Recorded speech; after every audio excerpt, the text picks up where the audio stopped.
Welcome back. English lecture 19 crispy crunchy कर दिया है। Short lectures with miscellaneous items.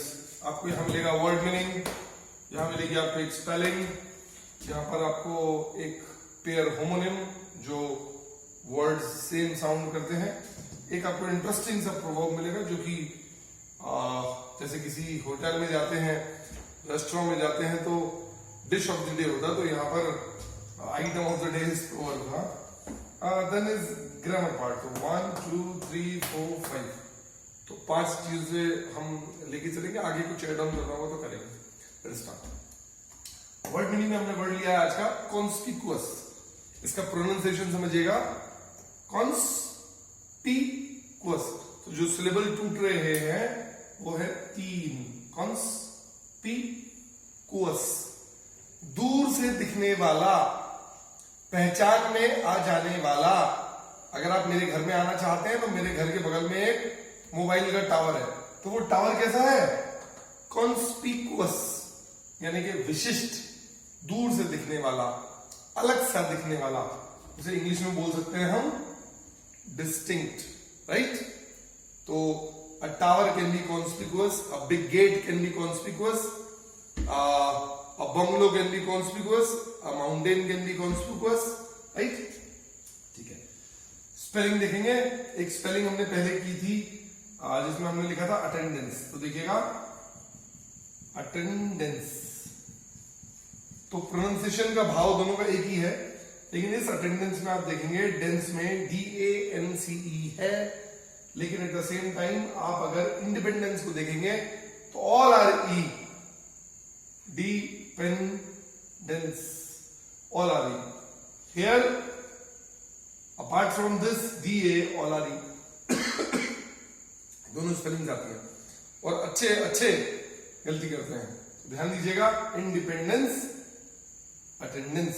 Independence सभी को पता है, दैट इज फ्रीडम, आजादी। अटेंडेंस भी सभी को पता होना चाहिए। एनीवेज, होमोनिम में आते हैं। एक अच्छा पेयर ऑफ वर्ड है, इसको देखिएगा, अपोजिट एंड अपोजिट।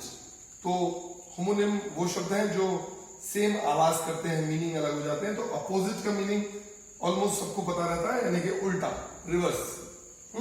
तो मैं इधर जा रहा हूं, इसके अपोजिट ये है। मैं इधर जा रहा हूं, इसके अपोजिट ये है। व्हाइट कलर के अपोजिट क्या है? ब्लैक कलर, यानी कि उसका उल्टा। लेकिन अपोजिट क्या है? अपोजिट ए से शुरू है, तो याद रखने के लिए कर सकते हैं हम एप्रोप्रिएट, जो उपयुक्त है, एप्ट है, यानी कि जो सही है, योग्य है, that is opposite, not opposite. तो आप लोगों को कैसे काम करनी चाहिए बच्चों? अपोजिट। कभी कभी आप अपोजिट काम करते हैं जो मम्मी पापा बोलते हैं, तो जो मम्मी पापा बोलते हैं वो क्या होता है? अपोजिट, वही उपयुक्त है, वही अप्रोप्रिएट है। लेकिन आप करते कैसा काम है? अपोजिट नहीं करेंगे। ध्यान रहे। आ जाते हैं प्रोवर्ब पे। A tree is known by its fruits. Meaning automatically आ रहा है, यानी कि एक वृक्ष अपने फलों द्वारा ही जाना गया है। यानी कि हम जो भी काम घर में सीखते हैं, जो भी काम स्कूल में सीखते हैं, हम वैसे ही एक्शंस बाहर दिखाते हैं।